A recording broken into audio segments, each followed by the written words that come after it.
27 మే నెలలో సాయంత్రం మన పాలకుర్తి పట్టణంలో తీగల ధర్మారావు అనే వ్యక్తి పైన హత్యాయత్నం జరిగింది.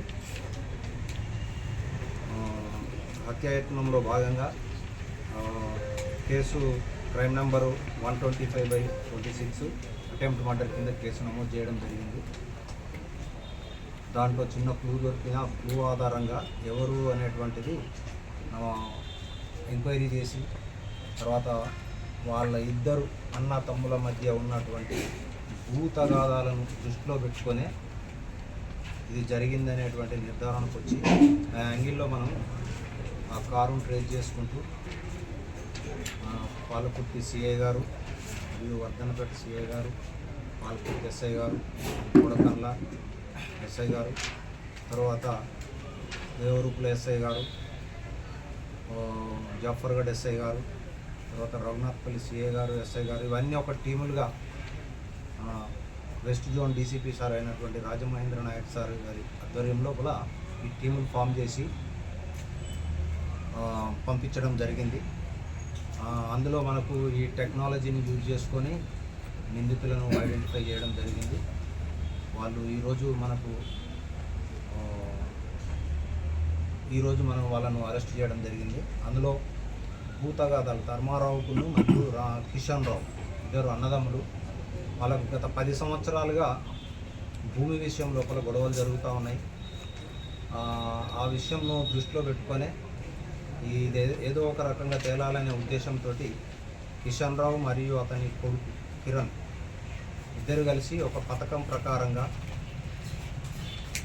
కిరణ్ ఫ్రెండ్ అయినటువంటి గీతేశ్వర్ తోటి ఇట్లా మా ఇంటి దగ్గర బాబాయ్తో గొడవలు జరుగుతూ ఉన్నాయి, భూమి తగాదాలు, ఆ బాబాయిని లేపేసేస్తే భూమి మాకైతే అనే ఉద్దేశంతో అతనితో ఒక 15 లక్షలకు అగ్రిమెంట్ మాట్లాడుకొని 25,000 అడ్వాన్స్గా ఇచ్చి దాంట్లో చెక్కులు తర్వాత కొన్ని ఆ భూమి పత్రాలను కూడా వాళ్ళ దగ్గర పెట్టడం జరిగింది. ఆ అగ్రిమెంట్లో భాగంగా గీతేశ్వరు అక్కడ హైదరాబాద్కు చెందిన అతను కిరణ్ ఇద్దరు కూడా హైదరాబాద్లో ఫ్రెండ్స్.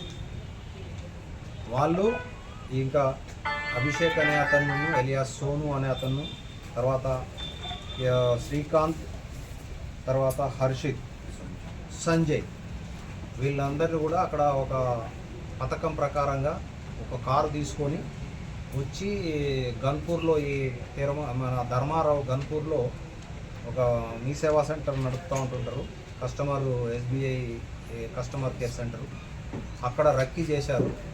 అతనికి ఫాలో అవుతూ అక్కడ అతను కుదరకపోగానే పాలకుర్తికి వచ్చేసేసి ఫాలో అయ్యి అటెంప్ట్ మర్డర్ చేసి కత్తితోటి పొట్టలో మరియు ఛాతీలో వీపులో పొడిచి పారిపోయారు. అతన్ని తర్వాత హాస్పిటల్కి పంపించేసేసి మనం ట్రీట్మెంట్కు చేశాము. ఇప్పుడు దాంట్లో భాగంగానే ఈరోజు వీళ్ళందరినీ కూడా నిందితులను అరెస్ట్ చేయడం జరిగింది. తర్వాత ఒక అతను ఇంకా పరారీలో ఉన్నాడు, అతని కోసం కూడా గాలింపు చేస్తున్నాము. అతన్ని కూడా తొందరలోనే పట్టుకొని చేస్తున్నాము. ఈరోజు వీళ్ళందరినీ కూడా కోర్టులో ప్రొడ్యూస్ చేస్తున్నాం.